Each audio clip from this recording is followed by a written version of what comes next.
The 12th season of Consider This is brought to you in part by From the Top, a national program showcasing the musical talents of young people. From the Top can be heard on KVNO Classical 90.7 each Saturday at 6 p.m.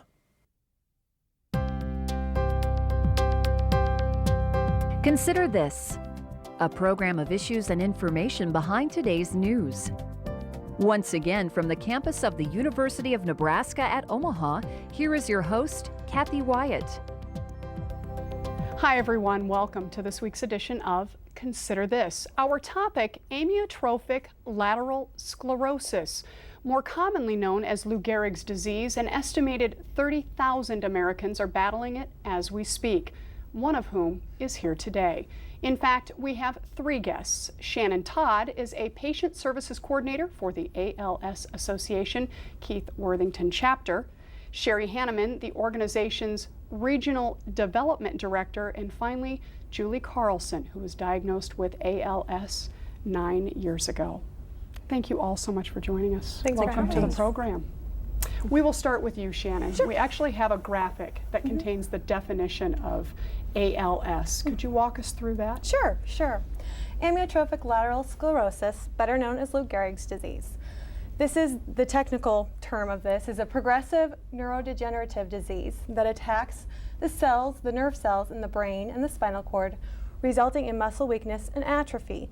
I better like to describe that to people in a little less technical way, in which we have motor neurons in our brain and spinal cord, and they are what causes our muscles, our voluntary muscles, to move. With ALS, those muscles begin to die, and the nerves begin to die. So as the nerves die, they no longer send signals to the muscles, and so they break off and they weaken. And you can see on the slide right now that's a healthy, on your right, that's a healthy motor neuron, and it's attached to, actually that's your left, it's attached to the muscle. And then as it starts to weaken, you see it starts to pull away and kind of shrink up, and then finally you have the motor neuron on the end, which is detached, and you can tell it's very damaged.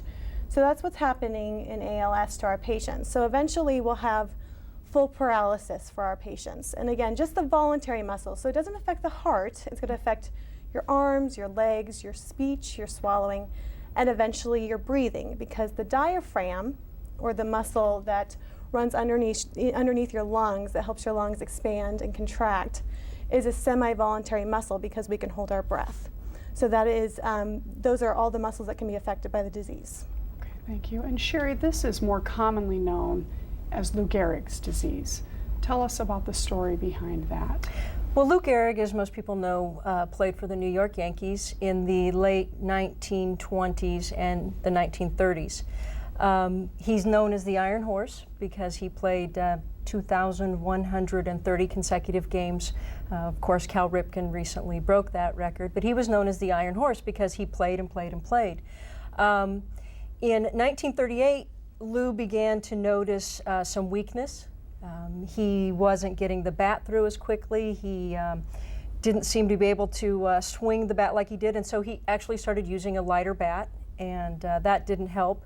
And some of his teammates noticed that when he was golfing, he didn't wear his golf shoes anymore. He wore tennis shoes, and he sort of shuffled along. He went to the doctor, and he was initially misdiagnosed as having a gallbladder disease. And they put him on a bland diet, which in hindsight probably exacerbated the disease and actually led to his demise more quickly. Unfortunately, many people with ALS are still misdiagnosed 70 years later. Julie, I don't know if you were misdiagnosed in the beginning, but often people are misdiagnosed if it's their hands that get weak, maybe as carpal tunnel.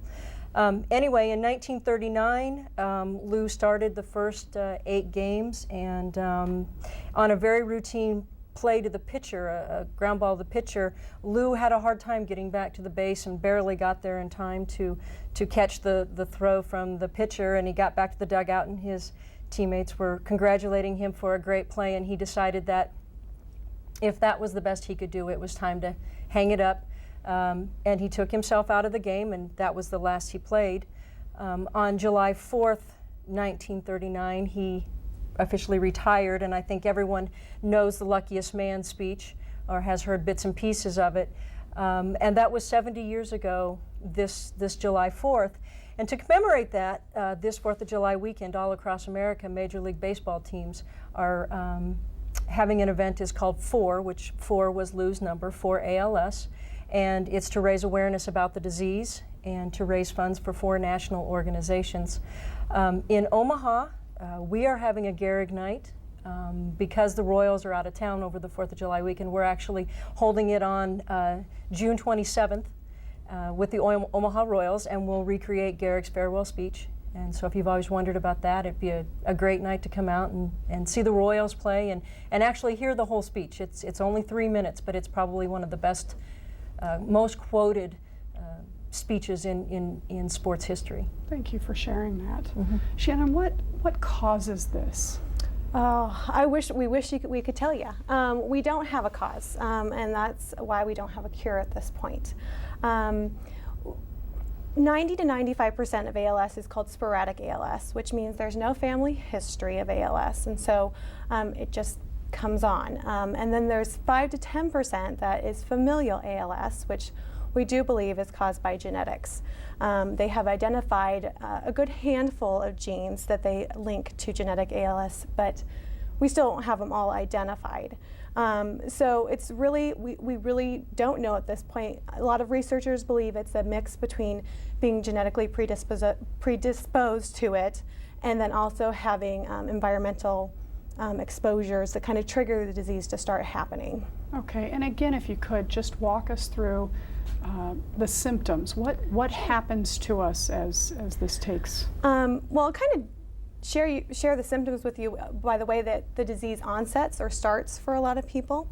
The higher percentage of people start with a limb onset, which means that they will start having problems in their arms, or they think they kind of have carpal tunnel. They're getting weakness in their hands and their grip. Or they may have to start having weakness in their legs. They get foot drop where their toe drags, and so it causes them to start falling. They just lose a lot of strength, and so they have a lot of weakness. So that's one type of onset, or the way the disease can start. The second type is called bulbar onset, and that's named after the part of the brain that's affected. And a bulbar onset affects speech and swallowing. So people will start slurring their speech. A lot of people say, well, people thought I was drinking, you know, and because they start slurring their speech, or they start coughing or choking when they're trying to swallow.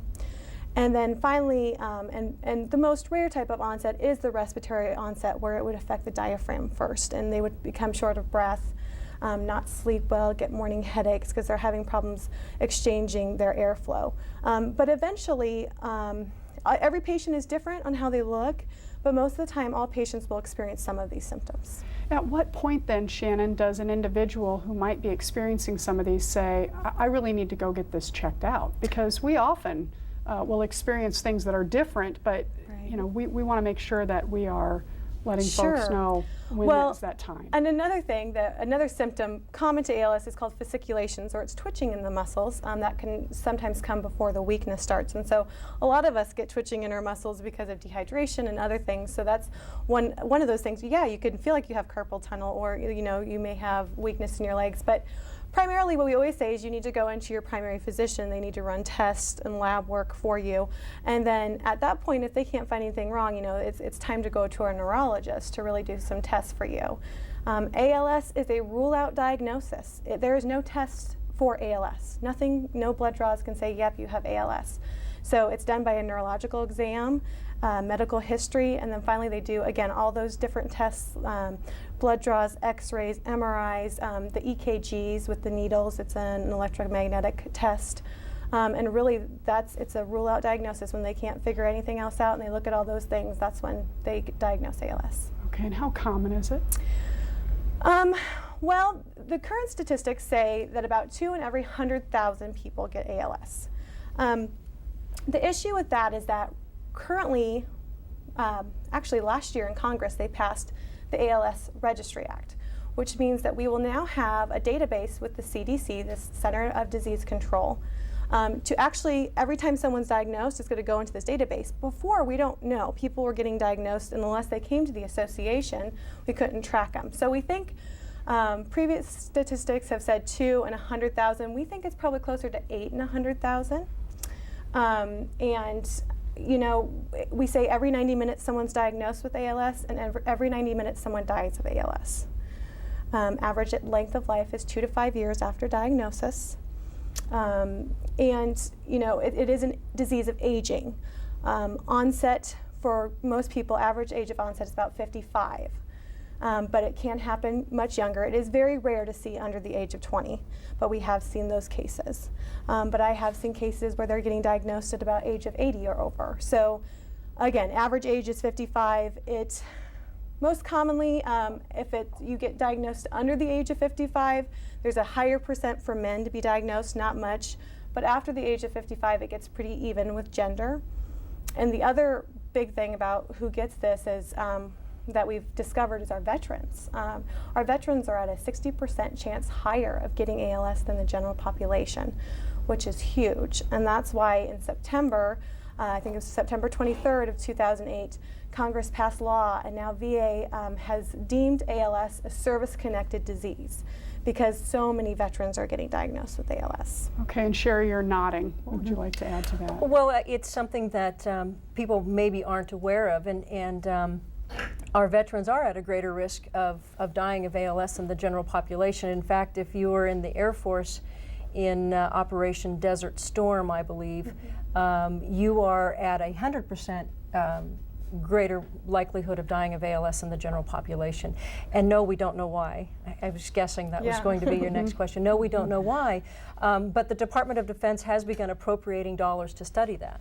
Why are veterans at a greater risk? Why are they dying at a higher rate?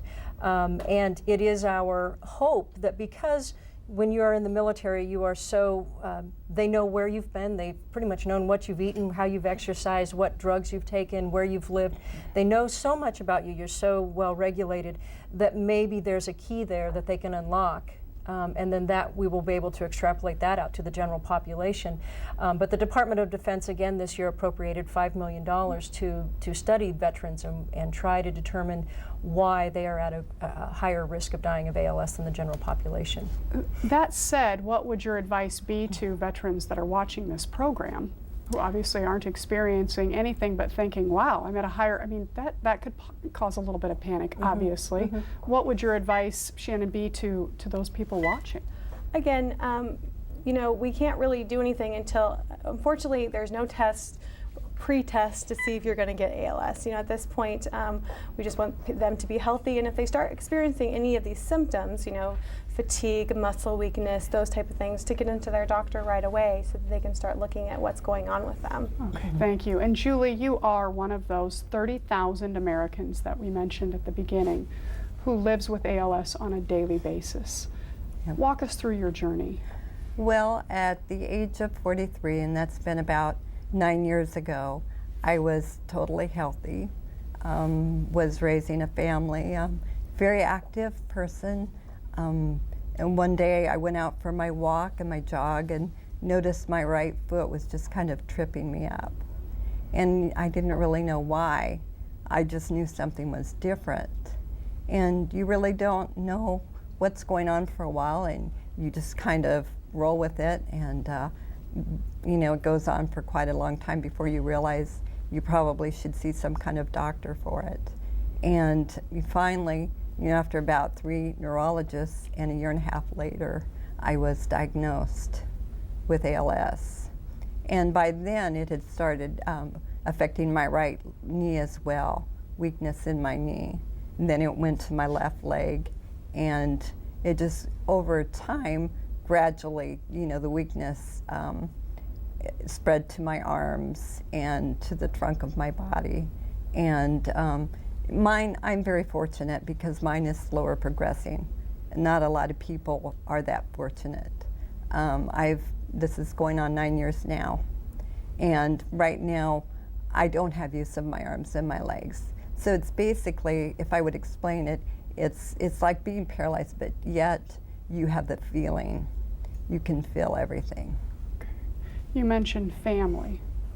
Tell us a little bit about your family. I have 3 children, and they're grown and living in Omaha right now. At the time, they were teenagers. It's very difficult for families. You have people who they just have a hard time dealing with it. And so a lot of people end up, not being able to stick around and help you. And so a lot of times you have to rely on other family members to help you. And currently my daughter lives with me and helps me. What would your advice be to anyone who's watching who is struggling with something like this? We'll talk first about those family members and friends. I mean, change is difficult, and to see someone change before their very eyes is not always obviously the easiest thing for someone to cope with. What would you say to family members and friends out there of anyone who is dealing with a disability or a change in their life? Well, I think you really have to build up a really strong support system. If you can't always rely on the family, there's other resources out there like the ALS Association, volunteers who might, provide some help, just even to maybe give some of the family members a break. I think maybe going to support groups or talking to someone so that you can get some support from an outside person and get a little break away from it. It's difficult, like you said. I think it is really difficult to watch your loved one, but I think there are a lot of rewards too in doing it, being able to help that person. Okay, such as rewards being? I think your relationship takes it to another level. You realize it's not all about what you can do, it's just being together. Okay. When you are out and about, obviously very courageous, very strong individual, when you are out and about, what is the most commonly asked question that people will approach you with? I'm not sure they really ask me a lot of questions. I just think people maybe don't know, I guess, maybe in regard to whether or not they should touch you. I think I find most frequently someone might go to shake my hand and not realize that I can't shake their hand. And I think it's just, that not knowing what they should do, maybe sometimes they pull back. But I think if they would just simply touch my hand, it would be great. I think it's just maybe the unawareness of not knowing, and not being around someone like me. I think sometimes it's hard for them to see past the chair and to really just know. I think the most important thing would be to really recognize that it doesn't affect my thinking at all, and that I'm very able to have a conversation and communicate, but it's just my physical disability. And what do you like to do, Julie, outside of these interviews, which I'm sure is the highlight of your day?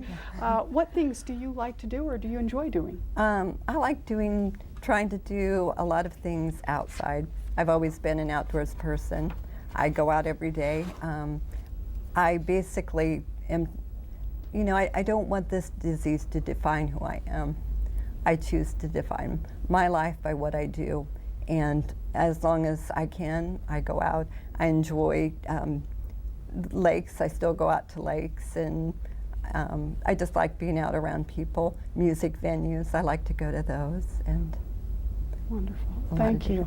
Shannon, education is key, obviously, in whatever it is that we're talking about.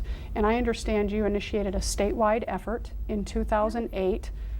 Talk to us about that message. First of all, tell us kind of where you went, the message that you communicated, and how it was received overall. Well, we really wanted to get out. We had a grant to go out and educate rural healthcare providers because it is important. A lot of people will say, even when we call to try to set up places to go, they say, well, we don't really have a lot of ALS patients in our community. But the more that they would, the more I go out to Western Nebraska, which I do at least once or twice a year to see folks, there are people out there with this disease. And so we went to Norfolk and Scottsbluff and North Platte, Beatrice, Grand Island, kind of just hit several different places doing seminars, which we originally had done in Omaha, and they were telecast via the telemedicine kind of their program at UNMC to I think Lincoln and Kearney at that time. So we just really want healthcare providers to know what the disease is, how to symptom manage the disease. Very important.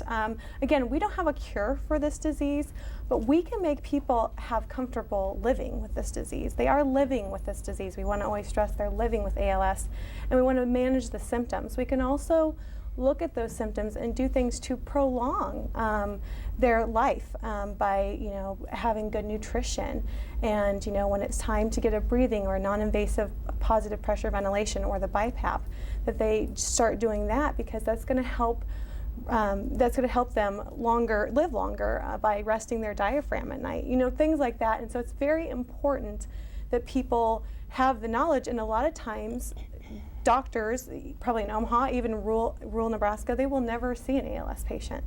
And so a lot of the times those patients feel very alone out there. And so we want to make sure that they have healthcare providers in their area that know something about ALS, and that they know that we're here to serve them as well. Okay. And obviously you're out and about speaking on this topic all the time. And I would imagine that you have various time frames. Some people will afford you the opportunity to talk for an hour, 90 minutes, but others will say, hey, we're going to try to fit you in here for 5 minutes. If you had one thing that you could communicate to people about ALS, what would it be? What would you tell them? Well, to the patients and the families, I would tell them that they're not alone, that there are other people out here living with this disease, and the ALS Association is here for you. We are leading the fight to find a cure for this disease by doing cutting-edge research, and part of our mission is to provide compassionate care to those living with this disease. For those that are providing care to this disease, I would say take the time to learn more about it, because there are resources out there. There are neurologists that are specialists in this area, and to really take the time to learn about it, and not just kind of sit back and watch it progress, because there are some things you can do to make people more comfortable. Okay. Those being, what are those then? Well, we'll start with just equipment to start with. I mean, as people start having different changes in their body, whether they need a walker, a cane, a power chair eventually, there are speech devices, so that when people can no longer speak, there's a speech device called a Dynavox, or there's one called the eye gaze, in which all they have to do is look at the screen with their retina, and it picks up what they're spelling, and then it speaks for them. We don't want them to get locked in. That's not, we want them to always be able to tell us what they need. And then when it's time, some people choose a tube feeding, which is good for nutrition, and then the BiPAP, like I talked about, that can help with rest of the diaphragm. So lots of different steps. This is a very complex disease, and it needs a lot of attention. And so it's good that when you work with the ALS Association or neurologists or healthcare providers that understand it, we can really help you through that process. Right, that's half the battle. And Sherry, when it comes to raising money for something like this, Shannon's job is critical to the success of getting that done. Julie's message is critical to the success in not only raising that much needed awareness, but the dollars that go along with it. Where are you finding money to support this? We find it in a lot of little nooks and crannies, and we look everywhere. We're like a lot of small organizations. We are a very small organization compared to others. Again, as Shannon said, with the prevalence, it's not a rare disease, but it's not as common as others, so it's not as well known. Oftentimes I'll go speak to a room of people and I'll say, how many of you know what ALS is? And one or two will raise their hand. So part of it is education, because again, it's a somewhat rare disease. The other thing that's different about this disease is because we don't really have a way to prolong a person's life. And as Shannon said earlier, every 90 minutes someone is diagnosed with ALS, every 90 minutes someone dies of ALS. So unlike some diseases that because of advances in science, it's become a chronic disease or a disease that they can live with. ALS is still always fatal. It is always terminal. So not everyone knows someone who's had ALS. So a big part of it is exactly what you said, is getting out and having Julie tell her story to people, and the great work that Shannon does across the state, letting people know about us. But we receive money from a lot of different places. Grants, of course, we write grant dollars to help us do what we do. We receive gifts, donations. Oftentimes, when a family loses their loved ones, we'll see memorial dollars come in. But probably our number one source of funding is our national signature event, which is the Walk to Defeat ALS. And we hold that in 3 locations across Nebraska. In Omaha, it's August 22nd at Elmwood Park. In Kearney, our Tri-City Walk is in Kearney, August 29th. On the campus of the University of Nebraska at Kearney. And in Lincoln, it's September 19th at Antelope Park. And these are not just walks. They're not a walk-a-thon necessarily. We don't do a 10-mile walk or something like that. We take a 1-mile stroll through the park, and it's more of a celebration. It's a celebration of the lives of the people who are there with us. It's a celebration of the memory of those people who we've lost but have not forgotten. It's a chance for families to get together and network and get to know one another, to ask questions. Again, this is a disease that we find families may know more about it than their primary caregiver. So they may need to ask one another questions. How do you deal with this? Or what happens after that? Or what'd you do when this happened? And people like Julie are great sources of information. So that's what the walk is about. It's not a 10-mile walk. It's a 1-mile stroll with a picnic and clowns and face painting and maybe we'll get Julie to sing a little for us. No singing this year, but she it's didn't a mention celebration. singing. Well, she didn't actually know about the singing. That's a skill that we're developing yet, right? Keep working on that. Yeah. Well, right. as with every program, we do have some information that we want to put up. We have a graphic with a website, and so if we could put that up now, we'll go to that. The Keith Worthington chapter, of course, ALS Association. It's www.alsa-midwest.org. The number is there as well. Ladies, I can't thank you enough for coming in. We really appreciate your sharing your story, Julie, especially you. You're welcome. Thanks to all of you for watching. We will see you next week.